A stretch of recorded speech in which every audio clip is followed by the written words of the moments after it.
I'll go home as a beggar and never be your wife. Hi, I'm Mary. And I'm Katie, and this is the Housewife Did It. True Crime Edition. Very sweepy edition. My name came out kind of country right then. Mary. One of my kids the other day asked me, he said, "What page are we on?" I said, I don't know. "Whoa, where'd you get that accent?" That was crazy. If you are enjoying our show, you can like, subscribe, share, comment, interact, and then in return, you can also help us get commission by using our discount codes. You can use the code MARY788 at Every Jewels for money off your order. And then, what I was gonna say, I forgot what I was gonna say. Right now we have earned $10 from Every Jewels. Yes. Nice. Probably just from ourselves. Probably. And we can't collect the money itself until we get to $100, but we have 2 $5 coupons if you want one. Let me know. Not you guys, just Katie. But if you do want free Every Jewels, go on our Instagram or TikTok and guess how much money I spent on my most recent order. And whoever gets it right to the dollar amount, I will send you something from Every Jewels. Cool. Do you want to mention our other deal? Yeah, so we're working with Deutsch Foods. They have gluten-free, low-sugar, edible snacking cookie dough. And you can get 20% off all purchases with our code HDI20.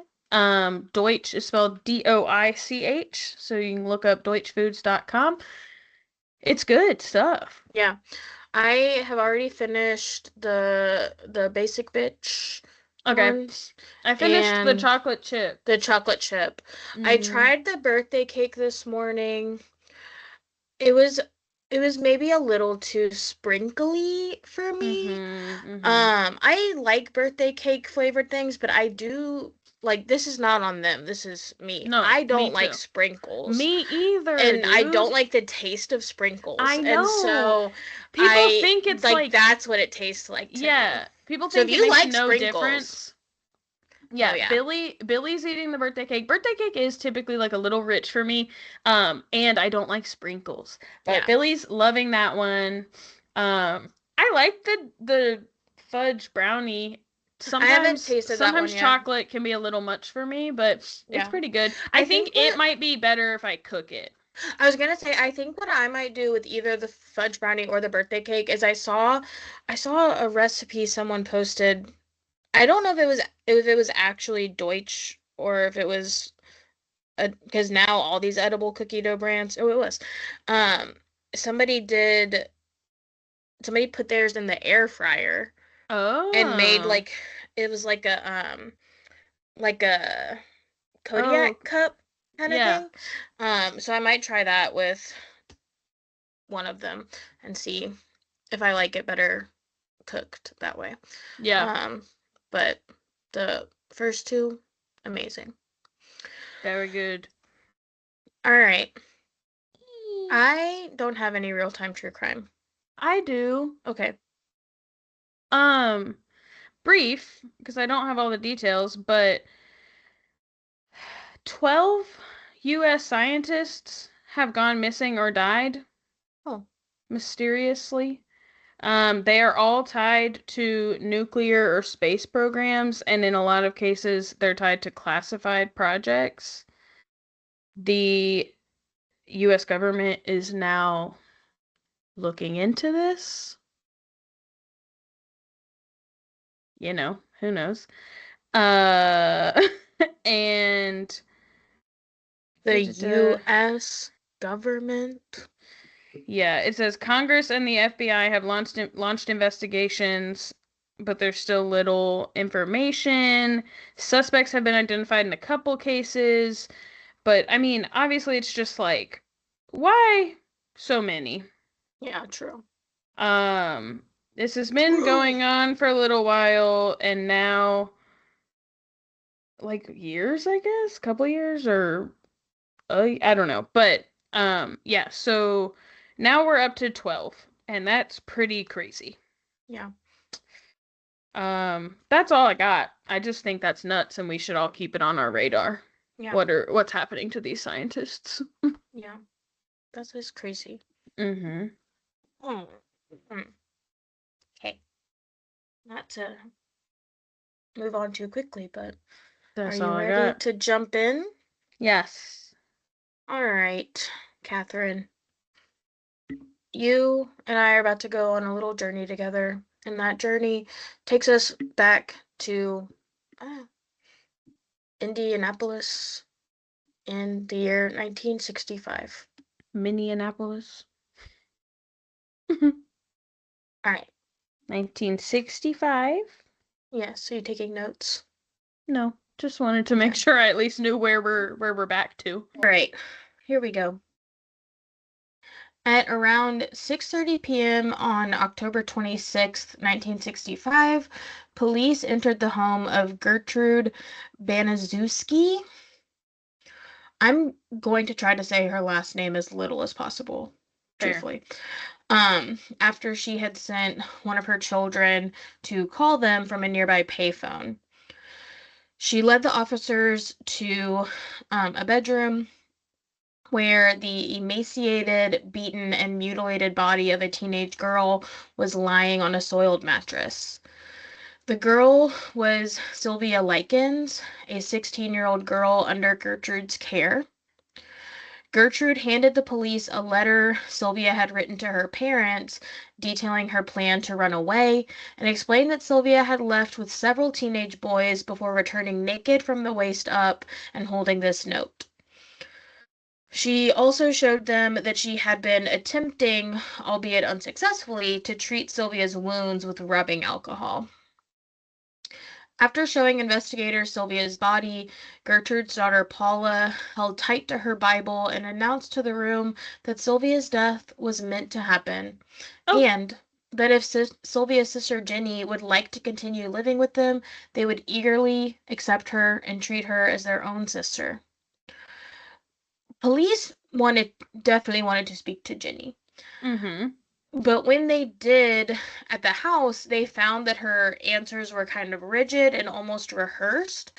She repeated almost exactly Gertrude's version of events, but just as the officers were walking away, Jenny whispered to them, "You get me out of here and I'll tell you everything." Okay. Yes, Queen. Yes, So, ma'am. I'm going to tell you everything she told them. Sylvia Likens had been born on January 3rd, 1949. She was as middle child as a middle child could be. She was the third of five and the only child in her family not a twin. Okay.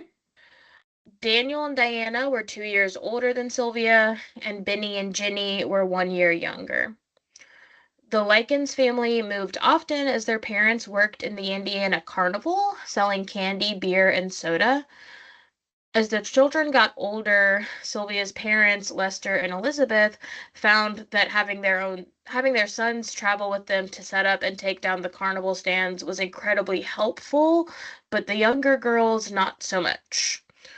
Jenny Likens had polio, which made it difficult for her to walk due to a steel brace on one leg, and Sylvia had had her front tooth knocked out by one of her brothers while roughhousing. So their parents thought it was best if the girls focused on their education, their health, their safety.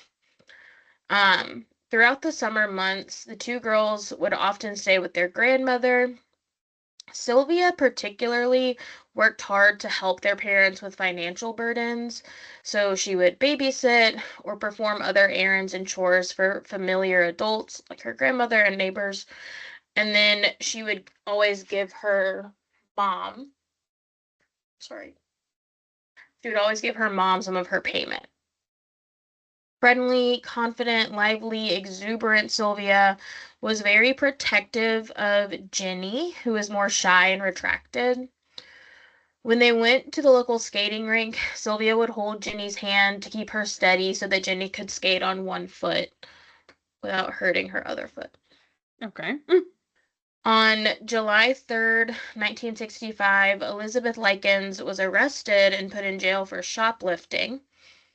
Lester Likens felt the need to find his two youngest daughters a place to stay over the summer. That's when, like, the carnival was most poppin', if you will. Okay. Recently, Sylvia and Jenny had befriended two girls named Paula and Stephanie Baniszweski since they all attended Arsenal Technical High School in Indianapolis. Because of this, Lester thought it would be a great idea if the girls stayed with their friends under the care of their mother, Gertrude. Lester, that is what they call her. Lester agreed to pay Gertrude $20 a week, and in return, she said she would care for the girls as if they were her own children. Just a few days later, Jenny and Sylvia Likens moved in at 3850 East New York Street, while the rest of their family traveled to the East Coast with the carnival, and they were set to stay there until November. For the first 2 weeks, the girls were very content living with their friends. Sylvia, who loved the Beatles and all music, would listen to the radio with Stephanie and sing along. She always did her part to clean up around the house, and she and Jenny began attending Sunday school with the family, which they really enjoyed. The pastor of their church was very impressed with their faith, given that he had never seen them there before. But after a couple of weeks, Lester's payments to Gertrude began falling behind, sometimes arriving as much as 1 or 2 days late. Big deal. Mm-hmm. Gertrude could not stand this level of tardiness and began to lash out at the Likens girls as a result. I'm glad you She thought said, that was funny. respect my fucking time. She said, I'm sorry, it's been 24 hours. Run me my fucking money. Yeah. The abuse began in small ways for the 1960s, I suppose. The girls were hit on their bare bottoms with various objects like a wooden paddle and were verbally accosted. Spanking in that time, pish posh, you know? Yeah. Old hat. Gertrude would scream as she spanked the girls, saying things like, I took care of you two little bitches for a week for nothing. Give it a day, sister. But very quickly, things escalated. In early August, Paula told her mother that she had witnessed the Likens sisters taking too much food at a church supper event. At this, Gertrude beat both girls 15 times on the back with a wooden paddle, and the abuse only got worse from there. Soon, it seemed to really get narrowed down to just Sylvia. She often regarded Sylvia as a slut and a thief, often accusing her of stealing, or once accusing her of stealing candy that she knew Sylvia had spent her own money on. It seems likely, in retrospect, that Gertrude was jealous of Sylvia's beauty, youth, and potential, and was unable to handle seeing Sylvia without lashing out at her. After school and on weekends, Gertrude would beat Sylvia and subject her to starvation or force her to eat spoiled food out of the garbage. In late August, Gertrude caught wind of Sylvia having mentioned a boyfriend in Long Beach whom she had met in the spring of that year when her family was living short-term in California. She asked Sylvia if she had ever done anything with a boy. Like, that's how she worded it. Sylvia, who very much had not done anything with a boy, thought she genuinely meant, like, have you ever done any sort of activity? You ever hung out with a boy? With a boy. And so Sylvia said, yes, I've gone to the park on the beach with him. Right. Simple. Then Sylvia told Jenny and Stephanie that she and her boyfriend had lain under a blanket together. Like, that's what she said. Gertrude overheard and immediately said, "Why would you do that?" And Sylvia said, "I'm not really sure." I was To me, cold. yeah, to me, this sounds innocent enough. Like, it seems like they really were just under a blanket. But to Gertrude, this sounded like confirmation of her worst beliefs about Sylvia. A few days later, Gertrude told Sylvia it looked like her stomach was getting big and that she may be pregnant. At the time, Sylvia thought Gertrude must be joking, so she said, "Yeah, it sure is getting big. I'm going to have to go on a diet." And Gertrude warned her that any time she did something with a boy, she would immediately become pregnant before proceeding to kick Sylvia multiple times in the genitals. Okay. This was bold considering that Paula, Gertrude's own high school daughter, was 3 months pregnant. Mm. And Paula ended up joining in the attack and beating Sylvia until she fell to the floor. And then she shouted at her, "You ain't fit to sit in a chair." Whatever that means. Cool. The abuse was constant, but never short of creative. During one family dinner, Gertrude and Paula enlisted the help of a neighborhood boy to force feed Sylvia a hot dog that was so overloaded with condiments it made her throw up, which she was then forced to eat. Oh my I god. know. It gets so much worse. Sylvia had grown tired of not only the physical abuse, but the constant accusations of her interactions with teenage boys, and in retaliation, she spread a rumor at school that Paula and Stephanie were prostitutes. One day at school, a boy asked Stephanie if he could pay her for a sex act, and then told her he had heard she was a sex worker from Sylvia. So when they got home Mm. that day, Stephanie asked Sylvia if this was true, and Sylvia admitted that she had said it because she was so upset. Stephanie punched Sylvia in the face, and then Sylvia felt so awful for what she had said. She started crying and apologizing, and then Stephanie started crying and apologizing. And it seemed like they had reached an understanding. Like those, so Stephanie and Sylvia like remain friends through Okay. this whole ordeal. Like Stephanie is like one of the only people she has to lean on other than Jenny. Um, but when Stephanie's boyfriend Coy found out about the rumors, he slapped Sylvia, banged her head against a wall, and then flipped her backwards onto the floor. Okay. When Gertrude found out about the rumors, she once again hit Sylvia with a paddle. She actually regularly accused Sylvia of prostitution, and she would rant on and on about how filthy and promiscuous Sylvia was.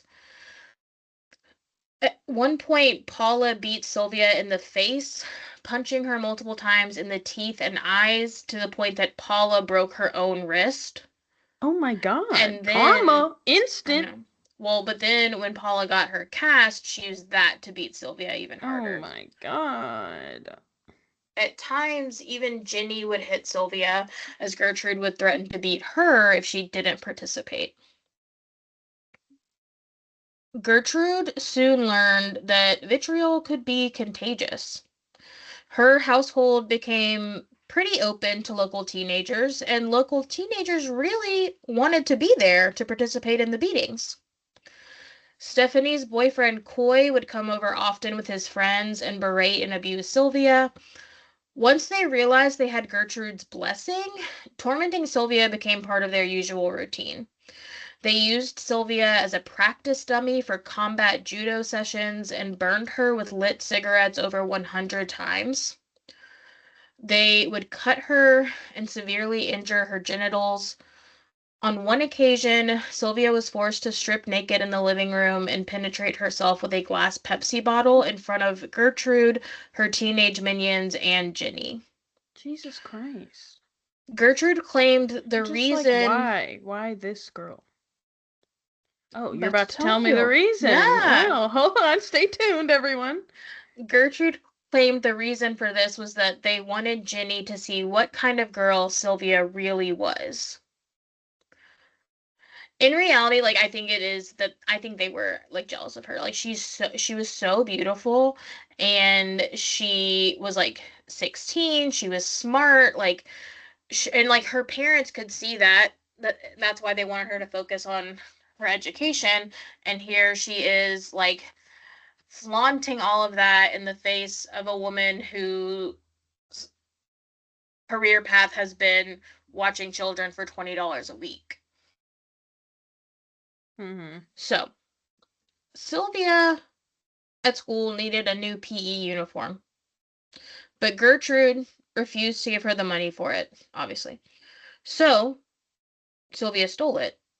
She had to have the PE uniform. When Gertrude found out, she whipped Sylvia with a 3-inch wide police belt and then forbade her from attending school.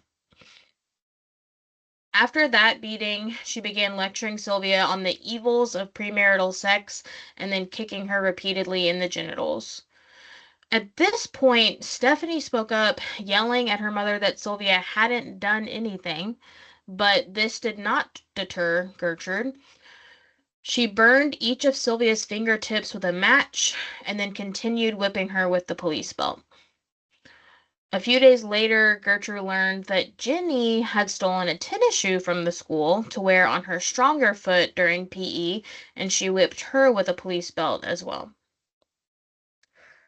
With the ongoing abuse, Jenny and Sylvia considered the possibility of telling a family member or an educator of what was happening in their house, but worried that if Gertrude learned they had reported her, it would make things worse. Mm-hmm. Although Sylvia still bore the brunt of the abuse, Jenny was not exempt from it. She was teased by other teenage girls in the neighborhood and at school, and if Gertrude caught wind of Jenny telling anyone what was happening to Sylvia, she was scolded and beaten. Gertrude specifically told Jenny that if she told an adult what was happening, she would be subject to the same level of abuse Sylvia was receiving. In the months In the months that the Liken girls were living in Gertrude's home, their parents would visit on occasion if they could, like if they had time. Their last visit was on October 5th, but since the Likens family stayed in the presence of Gertrude and her children for the entire duration of the visit, neither Lester nor Elizabeth saw any signs of abuse or neglect. As soon as they had left, Gertrude turned to Sylvia and asked, "What are you going to do now, Sylvia, now that they're gone?" About a month prior to this, the girls had seen their older sister Diana at a local park, and they did actually disclose the mistreatment to her. They specified that Sylvia was almost always the target, and that the abuse usually came at the result of Sylvia being accused of something she had not done. Diana left the park that day, pretty sure that her sisters were exaggerating. Plus, they hadn't told her the address of the residence, so she didn't think there was much she could do, even if she did believe them. Around the same time, at that same park, 11-year-old Marie Baniszweski had given Sylvia a sandwich to eat when she overheard her telling Jenny that she was hungry. A few weeks later, Marie casually mentioned giving her the sandwich, and Gertrude and Paula beat and choked Sylvia. They then made her take a boiling hot bath to cleanse her of the sin of gluttony. Okay. And the heat from the water caused Sylvia to faint several times, so in response, Gertrude would grab her by the hair and bang her head against the tub to wake her back up. Eventually, one of the boys in the neighborhood, Michael Monroe, and his father called Arsenal Technical High School and filed an anonymous report against Gertrude Baniszweski. Mr. Monroe explained that a girl living with Gertrude's family had visible open sores across her entire body. Because Sylvia had not been allowed to go to school, the school nurse went to the home to investigate the claims of child abuse. Upon arriving, the nurse was told by Gertrude that Sylvia had run away a week prior and she was not sure where she was. She further explained that Sylvia had become out of control, becoming a bad influence on the other children in the home, and that the open sores were simply a result of Sylvia refusing to wash herself. Just poor hygiene. Yeah, all over her entire body. Mm-hmm. The Monroes were not the only ones who had become concerned with Sylvia's well-being and Gertrude's ability to care for her. Another set of neighbors, a middle-aged couple named Raymond and Phyllis Vermillion, had begun to notice some frightening treatment of the Likens girls. Initially, they thought Gertrude was doing a great job with the girls. When they saw the girls out and about in the neighborhood, they seemed happy and well taken care of. However, when they visited the home, it was a different story. On two separate occasions, the Vermillions visited the home and witnessed Sylvia sporting a black eye and then enduring additional abuse at the hands of Paula. Paula seemed to believe this visit was some sort of sick talent show, allowing her to show off her hard work. So after beating Sylvia in front of her neighbors, she went on to tell them the other ways in which she often abused Sylvia. The Vermillions described Sylvia's demeanor on these visits as meek and zombie-like, essentially catatonic. Despite their growing concerns, the Vermillions never attempted to alert the police of the abuse. In early October, Diana was finally able to acquire an address for Sylvia and Jenny's temporary residence. She visited the home with the intention of meeting Gertrude and hopefully setting up regular appointments to check in on her sisters. Gertrude, however, told Diana that she was not allowed into the house, and when questioned, she further explained that she had received permission from their parents not to allow either girl to see Diana and then demanded that she leave. Who was this? Diana's their oldest sister. But who demanded they leave? Gertrude. Okay. A couple of weeks later, Diana ran into Jenny again and asked her how Sylvia was doing, and Jenny said, "I can't tell you or I'll get in trouble." Somehow, Gertrude had managed to turn this prolonged abuse into a business endeavor. She would tell some children in the neighborhood that Sylvia had insulted them, provoking them to attack her. And then she would charge other children in the neighborhood 5 cents to take a look at Sylvia's beaten body and further harm her. On one occasion, Gertrude held a knife above Sylvia's head and told her to fight back, to which Sylvia replied that she did not know how to fight. And then Gertrude sliced her leg open. Eventually, as a result of the abuse, and specifically the abuse focused on Sylvia's genitals, she became unable to control her bladder. As a result, she was denied access to the restroom and forced to wet herself, and then she would be punished for incontinence. On October 6th, the day after Lester and Elizabeth's final visit with their daughters, Sylvia was thrown into the basement naked and tied to the railing of the basement stairs with her feet barely able to touch the ground. While in the basement, Sylvia was denied food or water. At this point, Gertrude really only let up on the abuse when she was watching television. When she wasn't watching television, she would restrain and gag Sylvia before putting her into a boiling bath and rubbing salt into her open wounds. Jesus, it's like Ruby Frankie. I was going to say it's giving Ruby Frankie.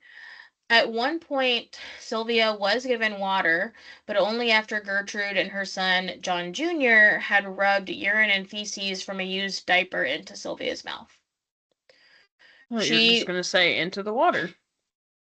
She was given a half a cup of water and told that it was all she would get for the rest of the day. On October 22nd, John Jr. offered Sylvia a bowl of soup, but told her she had to eat it with her fingers. When she tried to eat it, he pulled the bowl away, and he said, "Psych." Great. That night, Gertrude told Sylvia she could sleep upstairs if she had learned not to wet herself. Malnourished and dehydrated, Sylvia convinced Ginny to give her a cup of water before falling asleep, which resulted in Sylvia wetting the bed. When Gertrude saw this the following morning, she forced Sylvia to insert an empty glass Coca-Cola bottle into her vagina and then ordered her back down to the basement. Gertrude brought Sylvia back up to the kitchen and forced her to strip naked.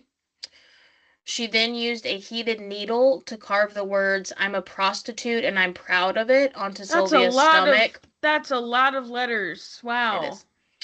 Gertrude was unable to finish the task, so she had a 14-year-old neighbor named Richard do the remainder of the words. He's also the one that helped with the hot dog. She's like, honestly, kind of nauseates me. Yeah. Can't finish. So, yeah, the boy that finished it, he's the one that made her eat the hot dog also. Then Richard and 10-year-old Shirley Baniszweski took Sylvia back down to the basement and used a heated anchor belt to attempt to burn the letter S under Sylvia's left breast. However, they accidentally put the two loops facing the same direction, so they ended up with the number 3. Yeah, great. Sylvia moaned and clenched her teeth through the entire ordeal, and then Gertrude asked her, "Sylvia, what are you going to do now? You can't get married now. What are you going to do?" And Sylvia was weeping and said, "I guess there's nothing I can do." Afterwards, Gertrude showed Sylvia's abdomen off to the neighborhood children, telling them that she had received the branding at a sex party. That night, Sylvia told Ginny that she could tell she was going to die. The next day, Gertrude had Sylvia write a letter explaining to her parents that she was running away and stating that she had been abused by a group of local boys. In the letter, Gertrude told Sylvia to write that she had initially consented to sex with each of the boys, but then they had abused, tortured, and mutilated her. After writing the letter, Sylvia was tied back up to the stair railing and offered crackers. She declined, saying, "Give it to the dog, I don't want it." At this point, Gertrude forced the crackers into her mouth and then beat Sylvia's stomach. Great. Gertrude and her son, John Jr., had devised a plan to blindfold Sylvia, take her to the nearby Jimmy's forest, and leave her there to die. Upon overhearing their plan, Sylvia attempted to run out the front door of the home. However, since she had been so badly injured, Gertrude caught hold of her before she could get out. She was once again offered crackers, but was unable to swallow them due to her dehydration, so Gertrude once again forced them down her throat. She then hit Sylvia in the face with a curtain rod until it bent into a right angle, and then Coy hit her with the curtain rod again and knocked her unconscious so that Gertrude could drag her back down to the basement. That night, Sylvia began screaming. I feel like it cannot be hard to get her unconscious at this point. Right. Sylvia began screaming for help and hitting the walls of the basement with a garden spade. One neighbor did hear the screaming and knew it was coming from Gertrude's basement, but then around 3 a.m., the screaming finally stopped, so she was like, I don't need to call anyone about that. Oh, well. Yeah. All is well in that house now. Right. Now that it's 3 a.m.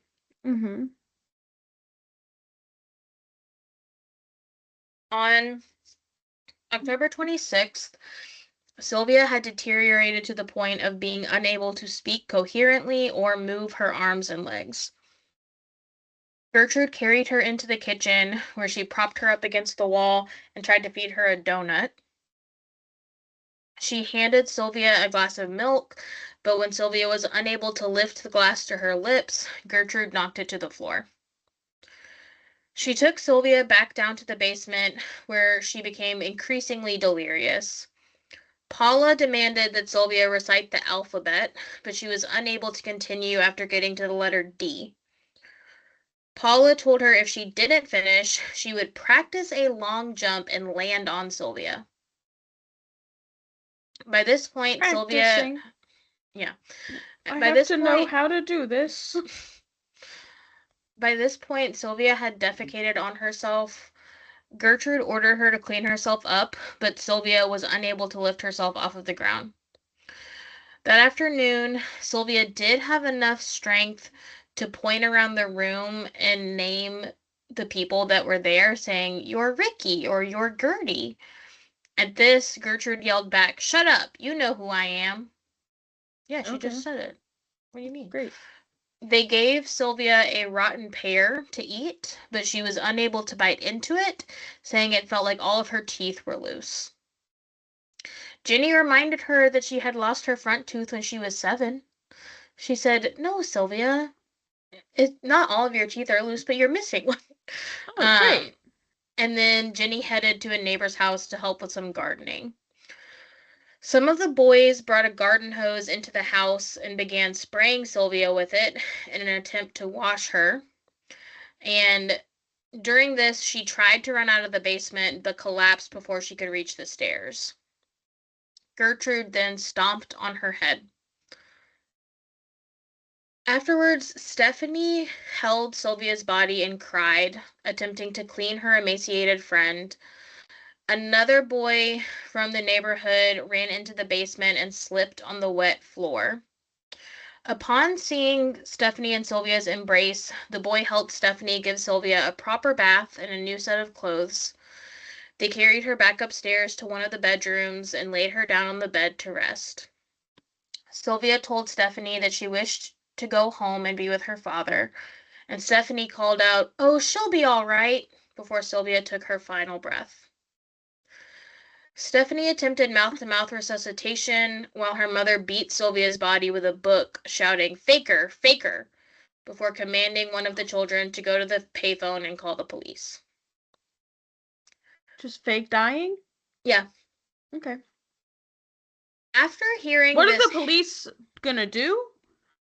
Right. Like, is she doing this because she wants her back to life? Like, No, what? she has that letter and she's going to tell the police that Sylvia was brought back home beaten by a group of teenage boys and they need help now.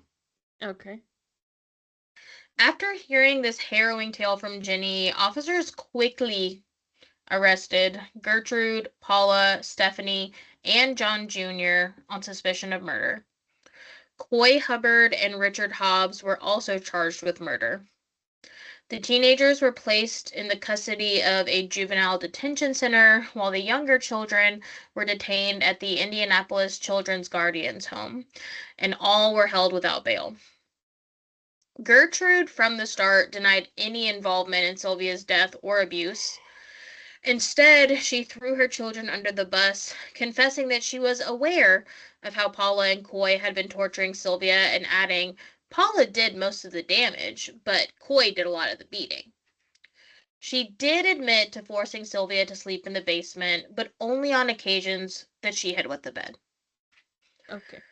When police pointed out that she was likely wetting herself due to extensive injuries to her kidneys and genitals on top of mental distress, old Gertie had nothing to say about that. So, actually, I'm gonna need time to percolate on that.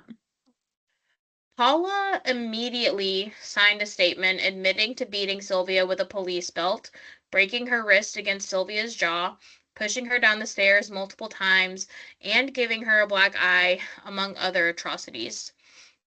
John Jr. admitted to spanking Sylvia once, but said that more often than not he would just punch her and burn her with matches, while his mother would burn her with cigarettes.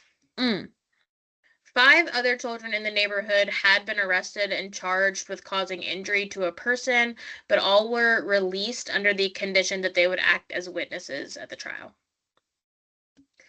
Sylvia's autopsy revealed over 150 injuries all over her body at varying degrees of healing. She was also clearly emaciated. On top of the burns and bruising, Sylvia had extensive muscle and nerve damage. Her vaginal cavity was nearly swollen shut. All of her fingernails had been broken backwards. Most of the skin on her face, breasts, neck, and right knee had peeled or receded, and she had bitten through her lips to the point that they were partially severed from her face. Sylvia's official cause of death was a subdural hematoma after receiving a severe blow to her right temple. But shock, prolonged damage to her skin and subcutaneous tissues, and severe malnutrition were listed as contributing factors to her death. Contrary to Stephanie's account of events, the full development of rigor mortis indicated that Sylvia had been deceased for up to 8 hours before police had arrived. The coroner did note that the bath Stephanie had given her may have sped up the onset of rigor mortis by causing Sylvia to lose body temperature, but that it was likely she was already dead when she was put into the bathtub, which does differ from Stephanie's account that she was talking to her afterwards. Sure. Also, like,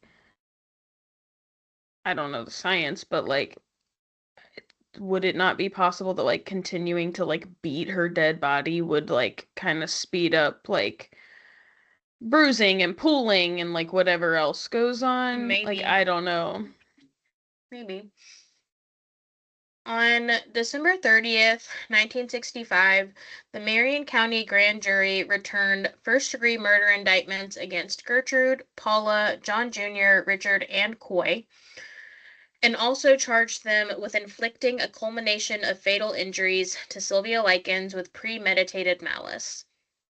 Stephanie had been released after her attorney had successfully pointed out that the state had insufficient evidence to support any sort of charges of murder or culmination of fatal injuries.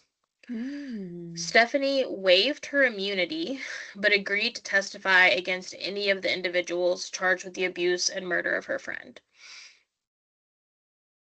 All of the accused were found competent to stand trial on March 16, 1966, and their joint trial began on April 18, 1966. And she lived, like, how long was she with Gertrude? Did you say this all started in 65? Okay, Jesus Christ. 4 months. The death penalty was on the table, and each of the attorneys was prepared to prove their client's innocence. Each of the teens claimed that they had been coerced by Gertrude, while Gertrude pleaded not guilty by reason of insanity. Which is bold, considering that someone just said you were competent to stand trial. Yeah, I also, like, I think that's probably not a bad case to make. You're kind of literally children. Like, Yeah. Like, you know, Gertrude's like not, but... No, the coercion argument that, like, sure. they were, you know, like, if you're watching someone do horrendous things, you're like, I'm gonna do whatever they ask me to, so that's not me. Right. The coroner testified that Sylvia had been in an acute state of shock for 2 to 3 days prior to her death, which would have made it too difficult for her to fight back against the abuse that was inflicted upon her. On May 2nd and 3rd, Jenny Likens testified that all 5 defendants had extensively abused her sister, completely unprovoked. Jenny is the one who set the timeline for the duration of abuse and further testified that at one point Sylvia was unable to cry because she had become so dehydrated. Jenny cried on the stand as she told the jury that just a few days prior to her death, Sylvia had told her, "Jenny, I know you don't want me to die, but I am going to die. I can tell it." A couple of the neighborhood kids testified as well. Randy Lepper, I believe he's the one that was helping Stephanie bathe her, if I'm not mistaken, said that he had seen Stephanie hit Sylvia after Gertrude had ordered her to take off her clothes, before admitting that he had beaten Sylvia between 10 and 40 times. Oh. Big gap. Big range, Randy. Yeah. 13-year-old Judy Duke testified to having seen Sylvia have salt rubbed into the open sores on her legs until she screamed, and on another instance, seeing Shirley Baniszweski rip open Sylvia's blouse, to which Richard Hobbs said, "Everybody's having fun with Sylvia." Grace Sargent testified that she had overheard Paula bragging about how severely she had beaten Sylvia during a church trip, stating that she had been trying to kill her. The next day, Gertrude took the stand and denied any responsibility in any sort of abuse of Sylvia Likens or in her death. Instead, she insisted that the children were the only ones who had inflicted prolonged pain on Sylvia. She claimed that the amount of children in her home tormenting Sylvia turned it into a madhouse, and that she had been too preoccupied with her own poor health and depression to take any sort of control over these children. Bold. As a caretaker of children who is chronically ill and depressed, sister, I got 24 of them. You can do better than that. Furthermore, she explained that she had once started to spank Sylvia, but couldn't bring herself to continue due to the emotional strain it put on her, and she had never laid a hand on her again. I could never hurt a fly defense. I know. In fact, she was unaware that Sylvia had ever endured any beating, scalding, branding, or burning within her house, which is crazy because she just said that she knew the children were doing it, and she just couldn't stop them. Yeah. Also, like, can you see her? Right. 2 days later, Richard took the stand, going over the events in the days leading up to Sylvia's death. He told the jury about how Gertrude had called Sylvia into the kitchen on October 23rd, saying, "You have branded my children, so now I'm going to brand you." And then clarified that although he had assisted in branding Sylvia's torso, it had been a very light branding and only brought a small amount of blood to the surface of her skin. Okay. He further claimed that he was surprised to see Sylvia still in the home by October 26th because Gertrude had told him she was getting rid of her the day before. Oh. He said, "Well, it wasn't my fault she died that day because I thought she was already dead." Yeah. After witnessing Sylvia die, Richard went back to his house to watch the end of the Lloyd Thaxton show. Marie Baniszweski testified in tears that she had been the one to heat the needle used to brand Sylvia. She's like 11. She also noted, not that that makes it better, but just pointing that out. It makes it a little different. Yeah. She also noted that her mother and sister were the main tormentors of Sylvia and that Gertrude had ultimately forced Sylvia to live in the basement where she died.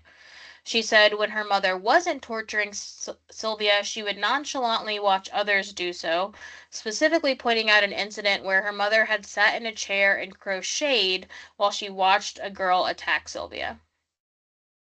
She also spoke about how Coy would crouch down into a football huddle and ram himself into Sylvia's stomach until she screamed.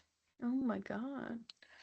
She's like, I was literally just so entranced in my what the fuck is happening? In my crocheting that I just like didn't notice. That one. On May 10th, Baptist minister Roy Julian, I'm assuming he is the pastor from their church, also testified and admitted that he knew a teenage girl was being abused in Gertrude's home, but he neglected to report it because Gertrude had told him the girl was selling her body to men for money, and he thought it was a fitting punishment for soliciting. Yep, I'm great. Put him in jail. That. Put him in jail. On May 19th, 1966, after deliberating for 8 hours, the jury brought back their verdicts. Gertrude was found guilty of first-degree murder. Paula was found guilty of second-degree murder, and all three of the boys, Coy, Richard, and John Jr., were found guilty of manslaughter. Gertrude and Paula were sentenced to life in prison, while Richard, Coy, and John Jr. each received sentences of 2 to 21 years in the Indiana Reformatory. But 2 to 21. Yeah, that's a big range. Yeah. And didn't even matter in the end. In September of 1970, the Indiana Supreme Court reversed Gertrude's and Paula's convictions on the basis that the trial judge had repeatedly denied motions submitted by the women's defense teams for both a change of venue and for the women to be tried separately. Because of the publicity of the case in the area, defense attorneys felt like the women had no chance at a fair trial. In 1971, Gertrude and Paula were retried.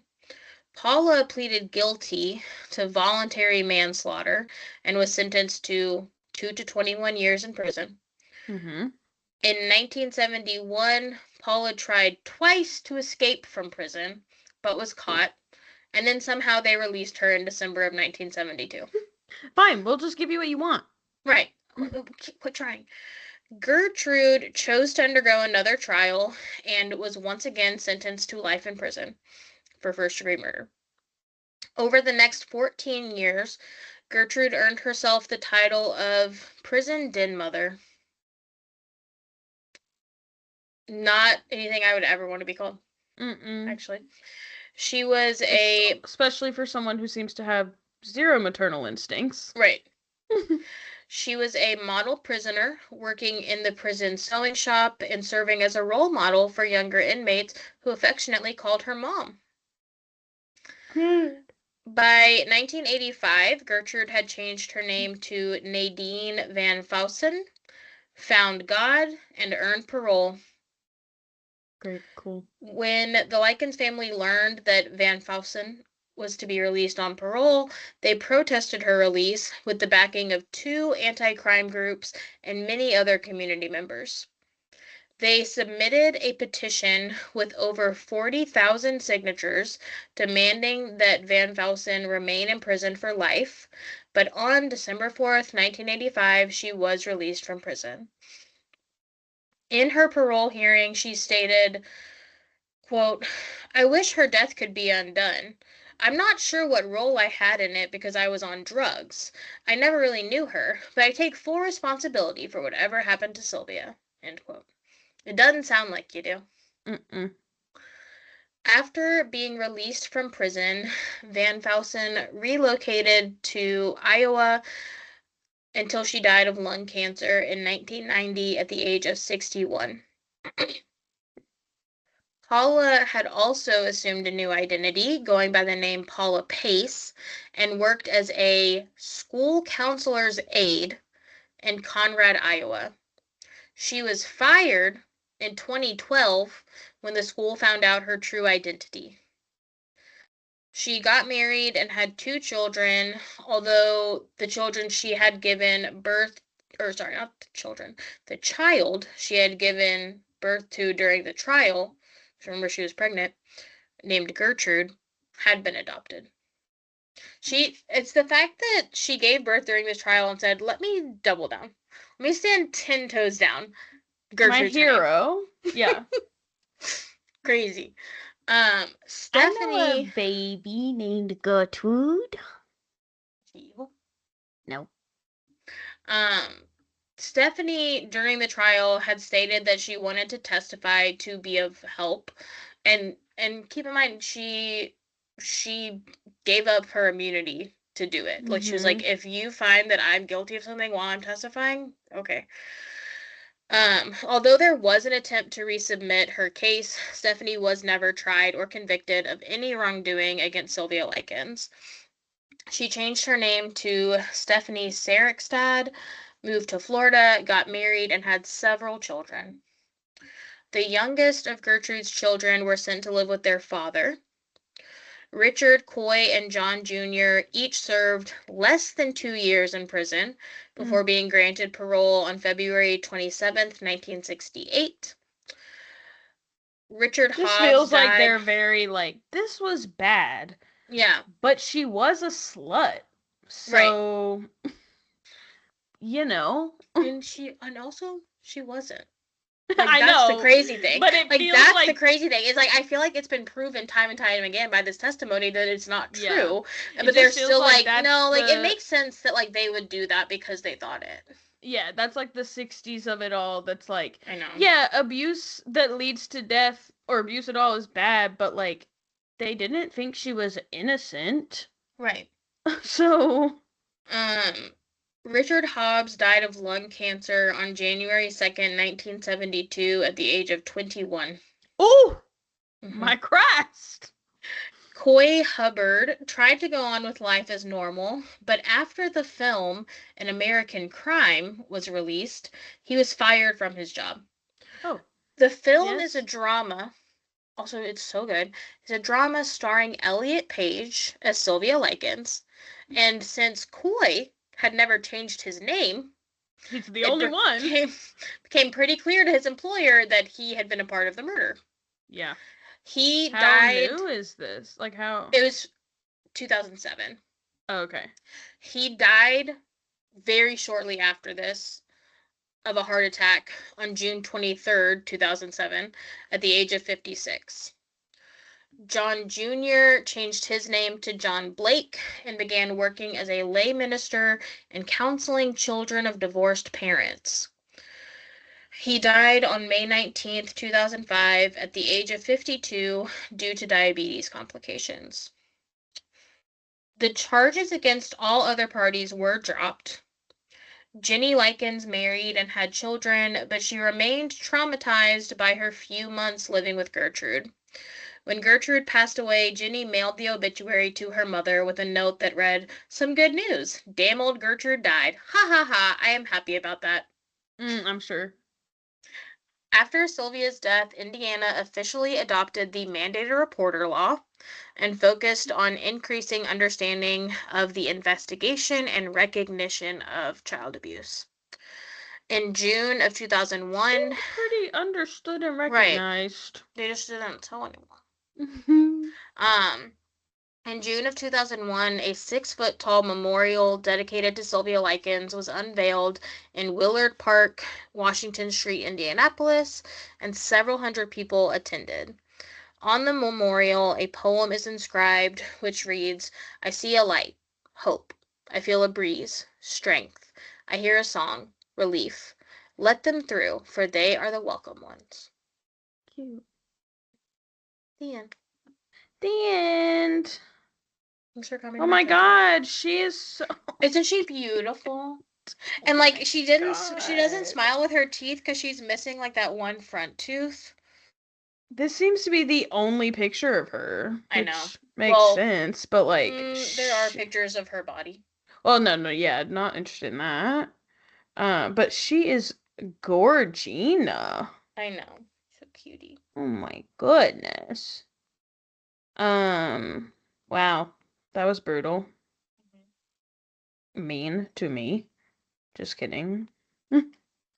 I remember am the the first victim time I here. heard.